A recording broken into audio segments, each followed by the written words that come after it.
Les invito a buscar en el libro de Deuteronomio, Antiguo Testamento, Deuteronomio capítulo 4. Vamos a leer algunos versículos allí. El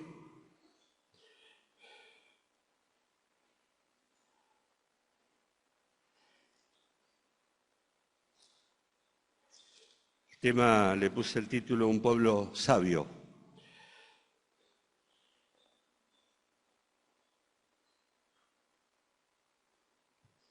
Deuteronomio 4 dice: Ahora pues, oh Israel, oye los estatutos y decretos que yo os enseño, para que los ejecutes y vivas y entres a poseer la tierra que Jehová el Dios de vuestro Padre les da.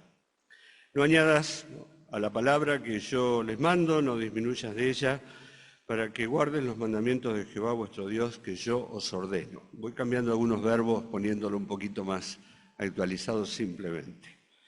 Ustedes, vuestros ojos vieron lo que hizo Jehová con motivo de Baal Peor, que a todo hombre que fue en pos de Baal Peor, destruyó Jehová tu Dios de en medio de ti. Mas vosotros, que seguisteis a Jehová vuestro Dios, todos estáis vivos hoy. Mirad, yo les he enseñado estatutos y decretos, como Jehová mi Dios me mandó para que hagáis así en medio de la tierra en la cual entráis para tomar posesión de ella. Guárdenlos o guardadlos, pues, y pónganlos por obra, porque esta es vuestra sabiduría y vuestra inteligencia ante los ojos de los pueblos, los cuales oirán todos estos estatutos y dirán: ciertamente pueblo sabio y entendido, nación grande es esta. Porque ¿qué nación grande hay que tenga dioses tan cercanos a ellos como lo está Jehová nuestro Dios en todo cuanto le pedimos? ¿Y qué nación grande hay que tenga estatutos y juicios justos como es toda esta ley que yo pongo hoy delante de vosotros? Por tanto, guárdate y guarda tu alma con diligencia, para que no te olvides de las cosas que tus ojos han visto, ni se aparten de tu corazón todos los días de tu vida.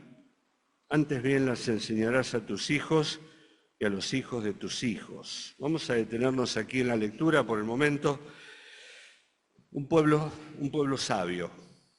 Los griegos tenían la fama de ser un pueblo sabio, porque muchos de los grandes filósofos y pensadores de la antigüedad nacieron de ese pueblo, ¿no? Nombres que hemos aprendido como Sócrates, Platón, Tales, Diógenes, Aristóteles, Epicuro.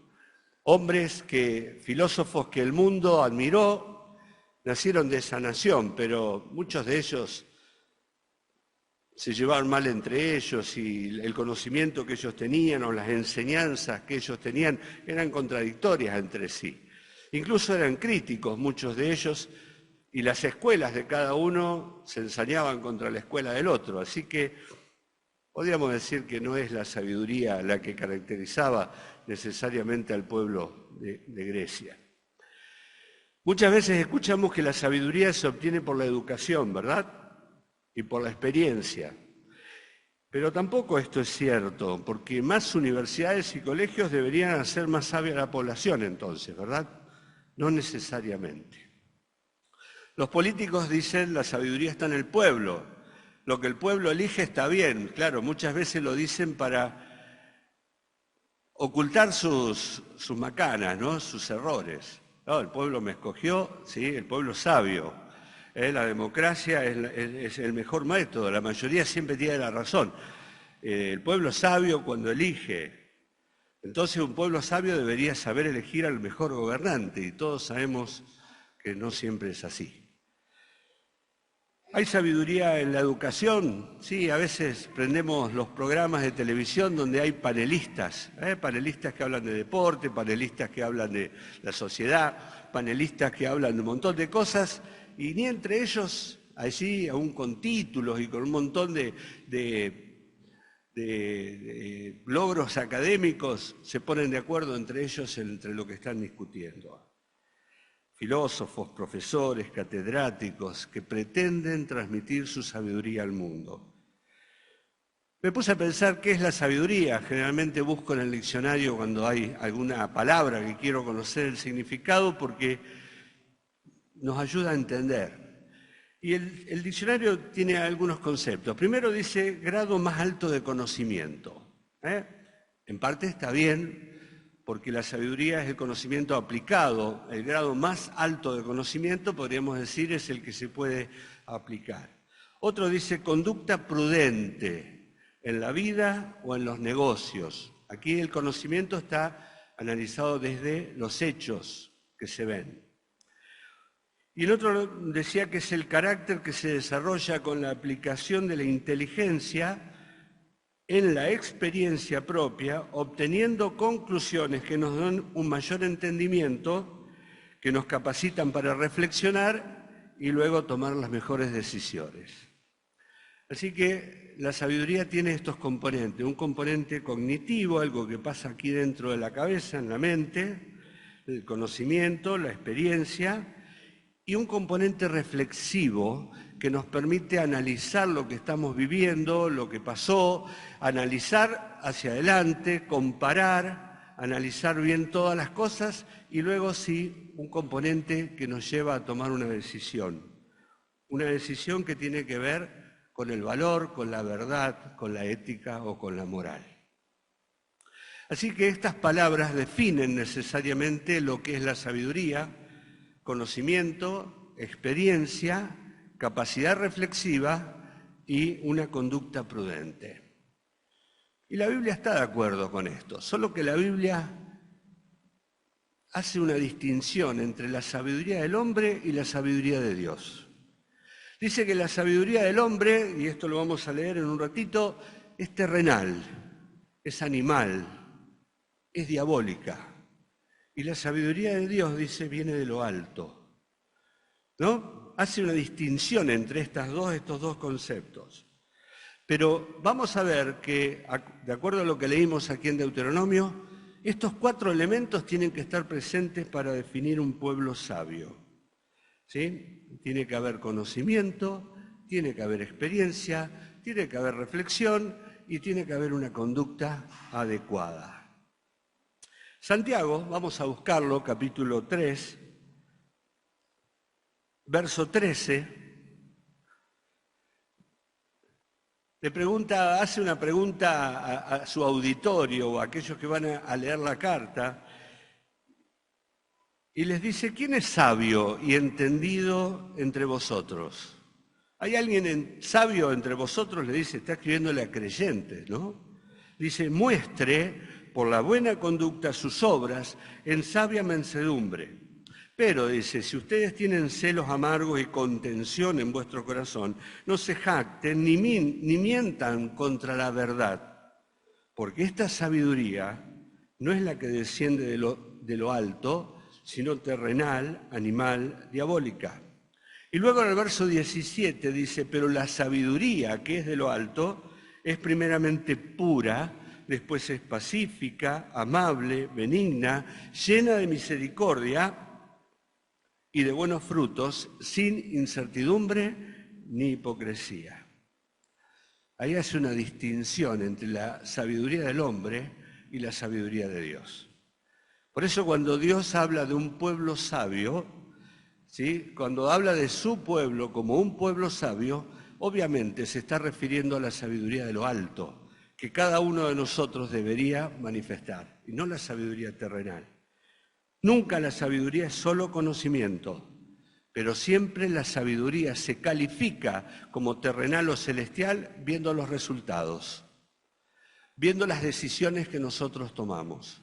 Si somos sabios de acuerdo a la tierra, al hombre, o somos sabios de acuerdo a Dios. Con estos conceptos, que hicimos una breve introducción, vamos a volver a ver qué es lo que Moisés le está diciendo al pueblo de Dios aquí en Deuteronomio capítulo 4. Les dice que ustedes pueden ser un pueblo sabio e inteligente ante los ojos de los demás. La primera cosa que vimos que es necesaria para la sabiduría es el conocimiento. Hay que tener conocimiento para ser sabios. Ahora, ¿cuál es el conocimiento que tenemos que tener? ¿El que nos da una universidad? Bueno, entonces pensamos que las mejores universidades que tenemos en el mundo, la Universidad de Oxford, la de Harvard, la de Stanford, Massachusetts, Princeton, todas esas deben sacar personas requete contra sabias, ¿verdad? Porque si la sabiduría le da el conocimiento, entonces esos estudiantes al egresar son personas sabias.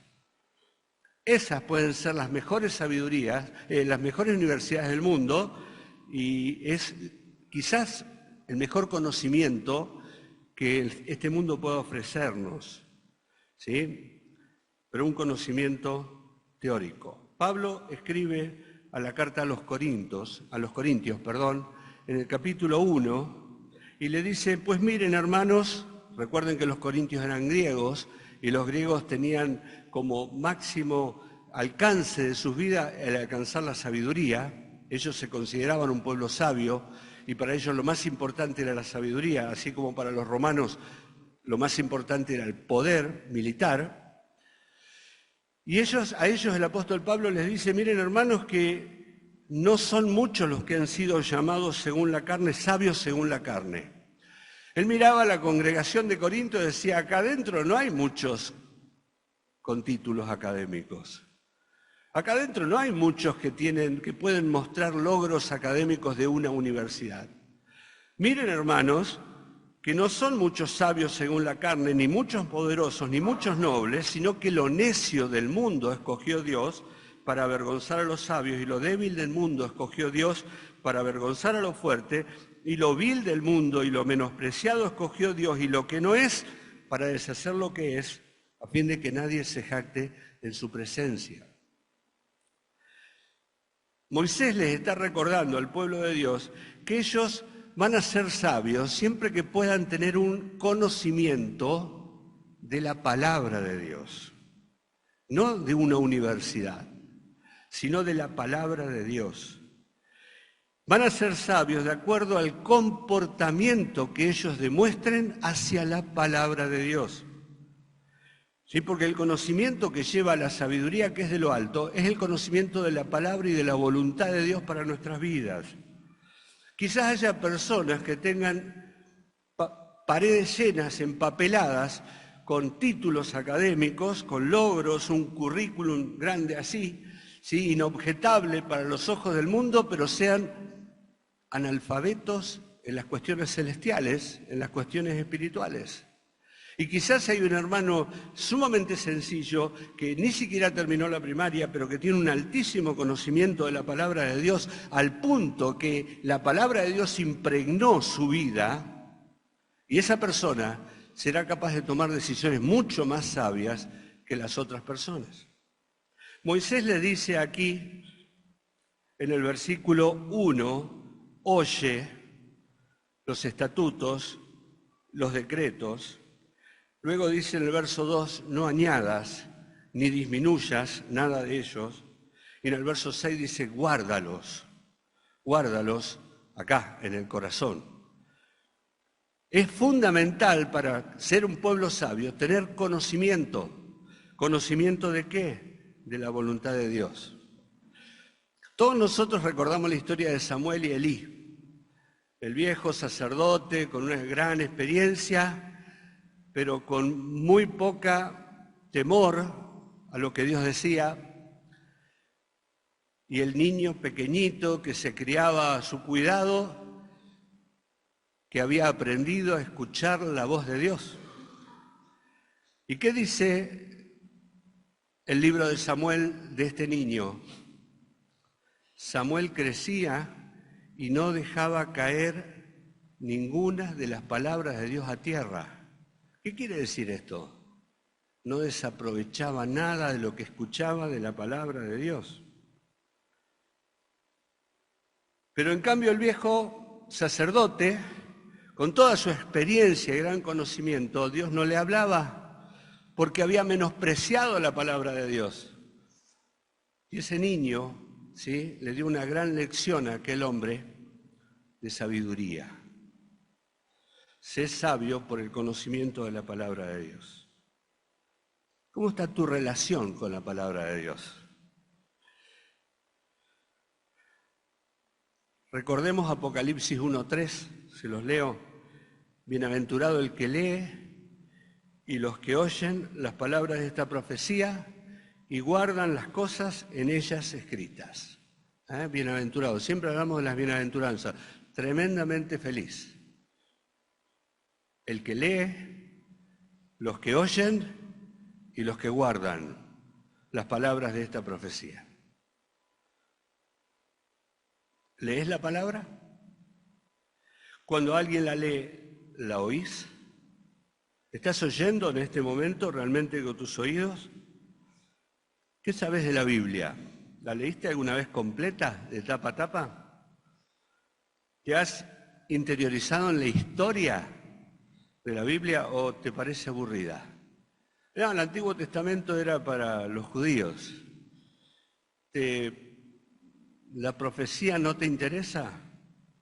¿Sabías que en el Antiguo Testamento hay algunos libros que se llaman sapienciales?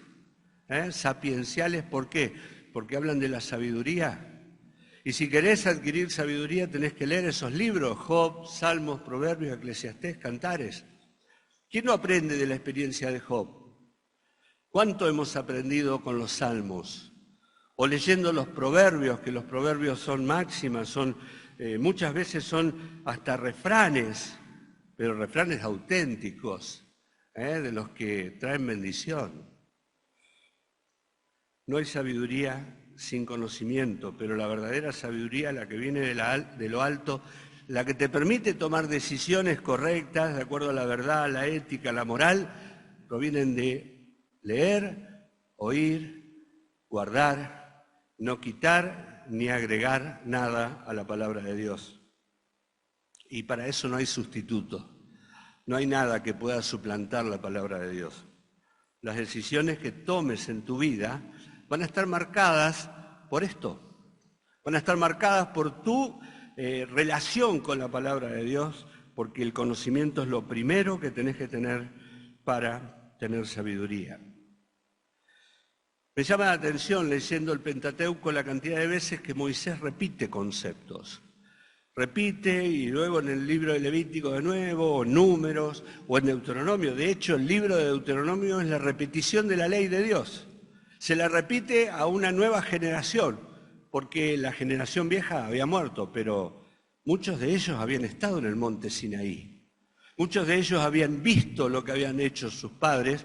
No tendrían 20 años, pero ahora tienen más de 20 años, pero muchos de ellos se acuerdan. Sin embargo, Moisés les vuelve a repetir y les vuelve a repetir, y hay algunas cosas que hasta están 3 veces dentro del Pentateuco. ¿Nos molesta que nos repitan siempre algunas cosas? Pablo le escribe a los filipenses y le dice: por lo demás, hermanos, gozaos en el Señor. A mí, dice, no me es molesto escribirles las mismas cosas. Y para vosotros es seguro. ¿Qué le está diciendo Pablo? Pablo que les está escribiendo cosas que los filipenses ya conocían, que él se los había enseñado personalmente, o que quizás Timoteo, o Epafras, o alguno de los colaboradores de Pablo le había enseñado. Sin embargo, Pablo vuelve a enseñar. ¿Por qué? Porque la repetición hace que sea más probable que aprendamos. Cuanto más nos repitan las cosas, es más probable que aprendamos. ¿Sí? Por eso les dice a ustedes, les da mayor seguridad. Para ustedes es más seguro, es para proteger la fe de ustedes. Entonces, primer cosa para obtener sabiduría es conocimiento. Conocimiento de la palabra de Dios. Segundo concepto es experiencia. Alguien dijo, la experiencia no es lo que te sucede, sino lo que haces con lo que te sucede.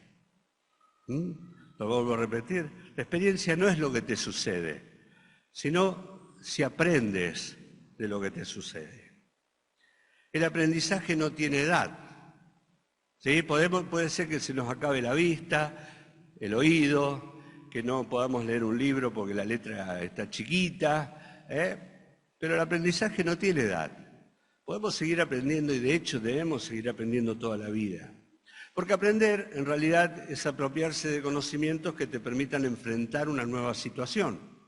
¿Sí? Eso es aprender. Experiencia no es lo mismo que conocimiento. Yo me acuerdo cuando salí de la facultad, Tenía una cabeza así llena de conocimiento. Ahora me ponían delante de un paciente y temblaba. ¿Sí? ¿Por qué? Porque me faltaba el conocimiento práctico. La experiencia es el conocimiento que uno va adquiriendo con la práctica a medida que pasa el tiempo. El estudio te otorga conocimiento, pero la práctica te otorga experiencia. Y ambas cosas son necesarias para la sabiduría. Moisés habla en este pasaje y les dice no solamente que tienen que tener una actitud adecuada ante la palabra de Dios, al punto que ella se haga carne en ellos, sino que también les recordó algunas experiencias de su vida. Dice el verso 3, vuestros ojos vieron lo que hizo Jehová tocante a Baal Peor, que todo hombre que fue en pos de Baal Peor destruyó Jehová tu Dios del medio de ti. Ustedes se acuerdan de esa circunstancia, le dice, ustedes la vivieron, pero ustedes están vivos. Pero recuerden qué pasó con los que fueron a Baal Peor. Bueno, vamos a Números, capítulo 25.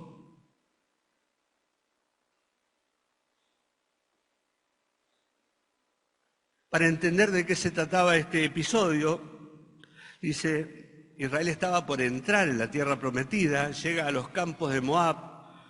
Allí está la historia esta de Balaam, Balac, Balac que lo llama Balaam para maldecir al pueblo, y que finalmente Balaam no puede maldecir al pueblo, sino que puede bendecirlo solamente, y pareciera que Balaam se fue, ¿no? Pero no se fue, sino que se quedó con Balac y le enseñó a Balac de qué manera él podía poner un tropiezo al pueblo de Israel. No lo pudo maldecir como quería Balac, pero le enseñó qué es lo que tenía que hacer.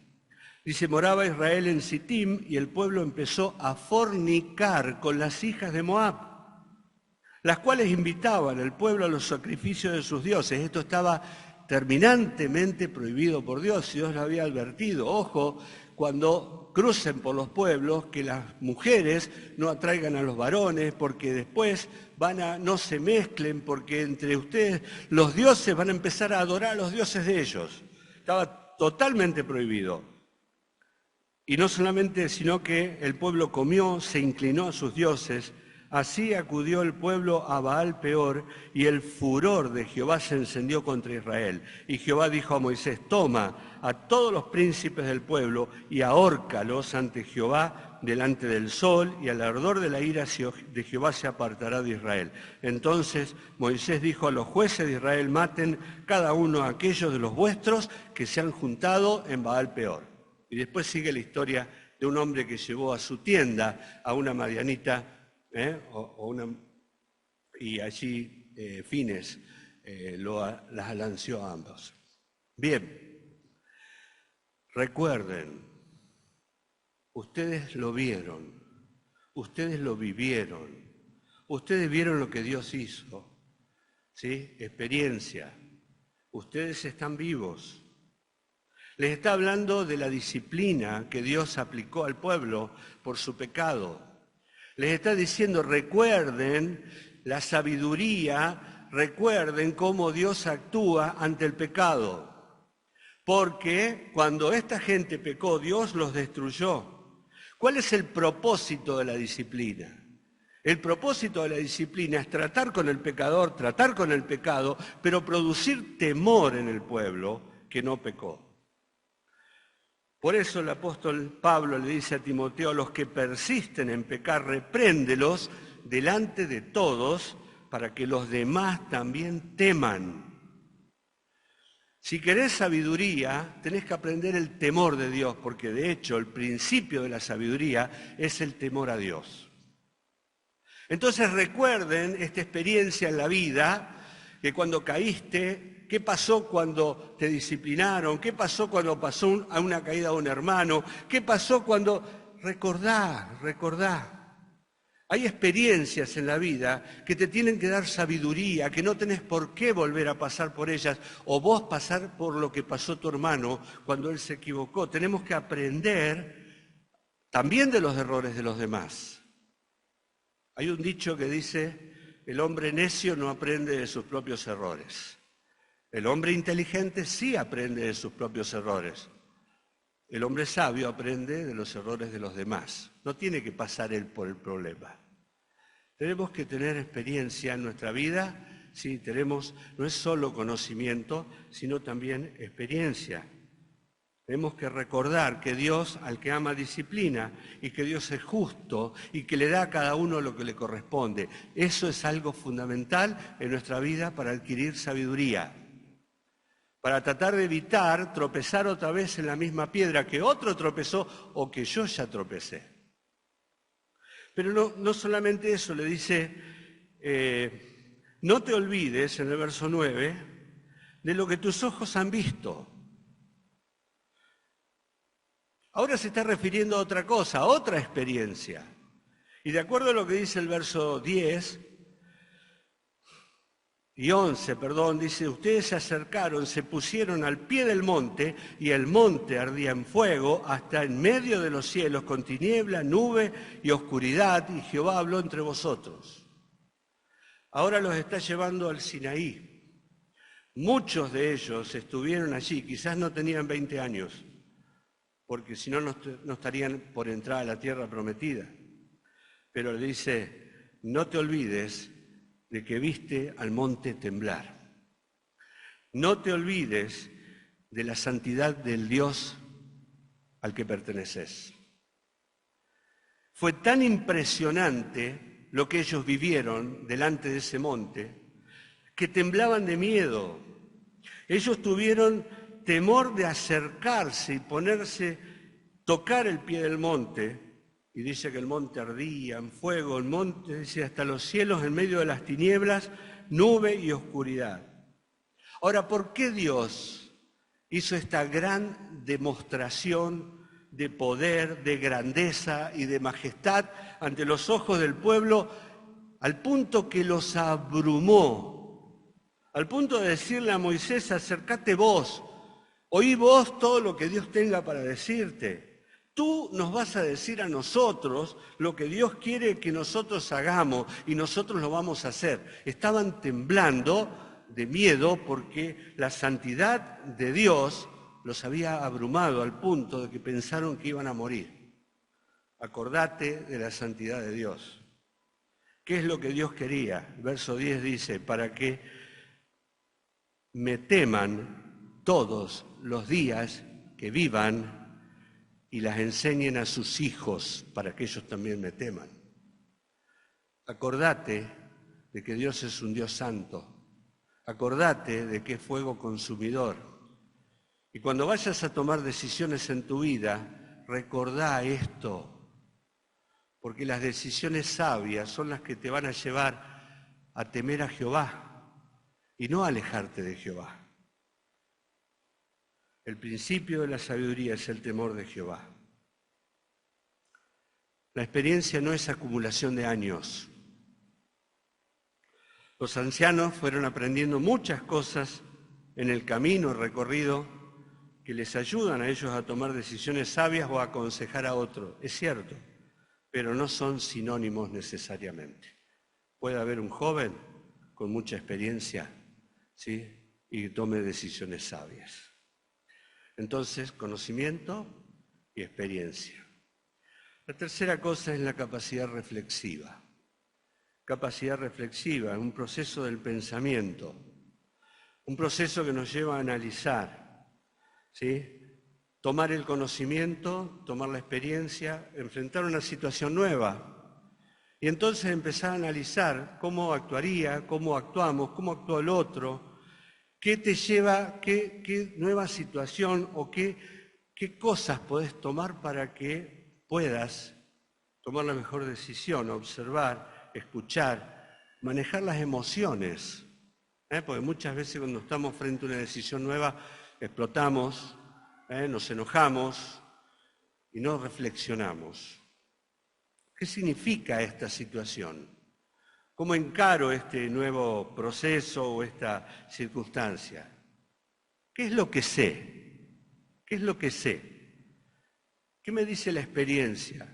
¿Mía o la de otra persona?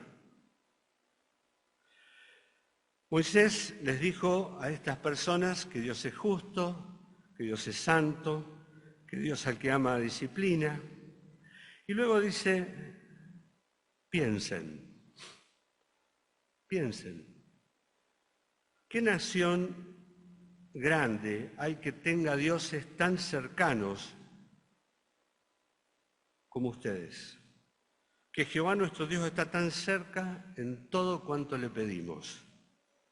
¿Qué nación grande hay que tengan estos estatutos y juicios como esta ley que yo pongo hoy delante de vosotros? Estas preguntas que Moisés las pone en boca de los pueblos son preguntas para que ellos analicen.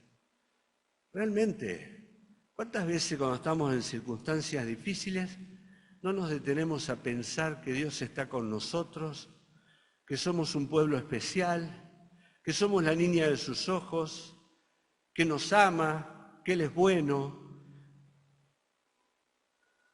y nos desesperamos ante una nueva situación?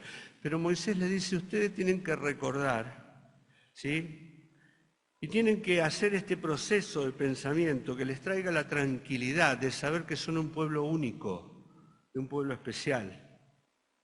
Verso 39 de este mismo capítulo, no lo leímos, pero dice Moisés, aprende pues hoy, reflexiona, ¿sí?, en tu corazón, que Jehová es Dios arriba en el cielo y abajo en la tierra y no hay otro.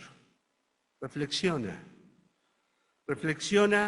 que Dios está sentado en su trono, reflexiona que Él es soberano.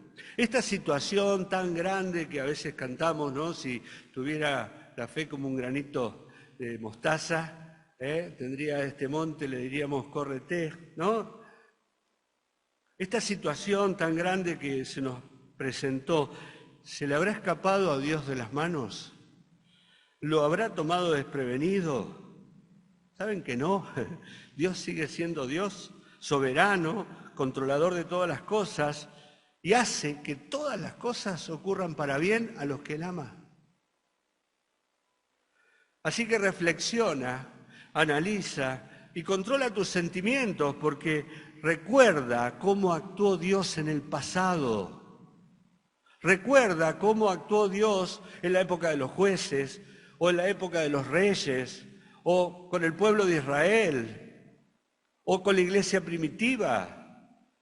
Recuerda eso, esas historias que alguna vez te contaron en la escuelita dominical, que son para que aprendas que Dios no cambia y que Dios sigue siendo Dios, el soberano por encima de todas las cosas. Reflexiona. Para tomar decisiones sabias, no apresuradas, tenés que tranquilizarte y reflexionar acerca de todo esto. Quizás esas historias que nunca internalizaste como propias porque no tuviste la necesidad, no hubo ninguna circunstancia que te llevó a eso, pero que ahora la necesitas. Y como dice el salmista, guarda silencio delante de Jehová y espera en Él. Trae a la memoria las promesas de Dios. Confía en las promesas de Dios. Tu fe, aunque débil, va a crecer y te va a permitir tomar decisiones sabias. Tantas situaciones que nos quitan la paz, que nos hunden en la ansiedad, que nos llevan a tomar decisiones equivocadas, deberían desaparecer ante un proceso de reflexión en nuestra vida. Es lo que el Señor les dijo a los discípulos en el Sermón del Monte. ¿Sí? Cuando hablaba de la ansiedad, qué habremos de comer, qué habremos de beber, qué habremos de vestir. Él le dice, ¿no es la vida más que el alimento? ¿El cuerpo más que el vestido? Miren las aves del cielo, miren los lirios del campo. Díganme si el Señor que cuida de ellas no podrá cuidar de ustedes. ¿No valen ustedes más que ellas? ¿Quién por mucho que se afane podrá, aunque sea, dice, añadir a su estatura un codo? ¿Por qué se afanan? Si los lirios, que son hoy, mañana ya no están, Dios los viste de esa manera, de tal manera que ni Salomón se vistió de esa manera, ¿no hará mucho más a vosotros, hombres de poca fe. Y luego concluye con aquel texto de todos conocemos y repetimos muchas veces, pero que tan difícil de poner en práctica, más buscar primeramente el reino de Dios y su justicia, y todas estas cosas os serán añadidas. ¿Querés ser sabio? ¿Querés tomar decisiones sabias? ¿Queremos ser un pueblo sabio? ¿Un pueblo inteligente? Que los demás digan, ¡uy! ¿Cuánta sabiduría que tiene? ¿De dónde la tiene? ¿No fue a la universidad? Reflexiona sobre la persona de Dios. Reflexiona sobre sus cualidades, sobre su amor, su bondad, sobre su misericordia, su omnipotencia, su conocimiento sin límite, su bondad para con vos. Reflexiona sobre lo que Él es, cómo actuó en el pasado, cómo domina todas las cosas en el presente, qué es lo que te prometió para el futuro o para tu vida diaria. Reflexiona sobre las promesas de Dios. Reflexiona también sobre tu problema. Ese problema tan grande que de pronto se apareció, míralo como lo ve Dios. Y vas a ver cómo de pronto las cosas adquieren otro tamaño. Pero también reflexiona sobre tu vida, sobre tus debilidades, sobre tus personas, sobre tus comportamientos anteriores, sobre tus emociones. Reflexiona.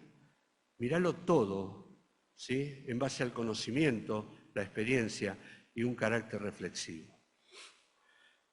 Y por último, el objetivo de la sabiduría es la conducta, una conducta adecuada.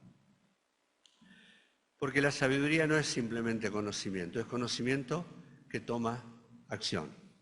Es un conocimiento puesto en práctica. La sabiduría se ve, no en un título, sino en las decisiones que tomás. La sabiduría se ve. La sabiduría lo ve la gente, porque Moisés le dijo, los pueblos van a ver que sos un pueblo sabio e inteligente. ¿Cuál es el propósito de los mandamientos? De estos estatutos, de estos decretos que Dios le dio al pueblo. El versículo 5 dice, mire que yo te he enseñado estos estatutos y decretos para que hagas así en medio de la tierra en la cual entran a tomar posesión de ella, para que hagas. Los estatutos, los mandamientos, son para obedecerlos. Y allí está la sabiduría. Podés tener la cabeza llena de conocimientos, una espalda llena de experiencia, un carácter reflexivo, pero si no tomás decisiones de acuerdo a eso, no es sabiduría. Porque Dios quiere que los pongamos por obra. El verso 6 también dice, guárdenlos, pónganlos por obra. Pónganlos por obra. Recordamos lo que leímos en Santiago, ¿quién es sabio y entendido entre vosotros? Muestre por la buena conducta sus obras en sabia mansedumbre. Sabio no es aquel que puede mostrar muchos títulos universitarios, sino, ni tampoco el que se sabe la Biblia de memoria. No. Eso es conocimiento. Sabio tampoco es aquel que ha vivido muchos años. Sabio tampoco es aquel que tiene un carácter reflexivo. Está siempre reflexionando. No. Sabio es aquel que puede mostrar por la buena conducta sus obras en sabia mansedumbre. Y el consejo final de Moisés, en el verso 9, es, por tanto, guárdate y guarda tu alma con diligencia. Guárdate y guarda tu alma con diligencia, para que no te olvides de las cosas que tus ojos han visto, ni se aparten de tu corazón todos los días de tu vida. Antes bien, las enseñarás a tus hijos y a los hijos de tus hijos, porque un padre y una madre sabios quieren hijos sabios, ¿verdad? ¿Sí o no? Sí. Y nietos, hijos de hijos, sabios. Por eso a nuestros hijos les tenemos que enseñar esta sabiduría, la que viene del cielo, la que conoce la palabra de Dios, la oye, no le quita, no le agrega, sino que la guarda en su corazón, la que aprende de las experiencias propias o ajenas para evitar los problemas, la que reflexiona sobre las conductas, sobre la persona de Dios, sobre lo que pasó, sobre lo que viene, y la que toma buenas decisiones finalmente. Por lo tanto, hermanos, si queremos ser un pueblo sabio, tenemos que conocer la palabra de Dios, aprender cada día un poquito más, reflexionar sobre ellas, sobre nuestras circunstancias, controlar nuestras emociones y obedecer, sin desviarte ni a la derecha ni a la izquierda lo que ella dice. Y cito, nada más para terminar, cómo termina el libro de Eclesiastés, que es uno de los libros de la sabiduría. El fin de todo el discurso es este, dice el sabio, el Coelet: teme a Dios y guarda sus mandamientos, porque esto es el todo del hombre. El principio de la sabiduría es el temor de Jehová. Si aprendemos eso, tenemos ya asegurada, ¿sí?, que nuestra vida va a ser una vida sabia. Que el Señor nos bendiga.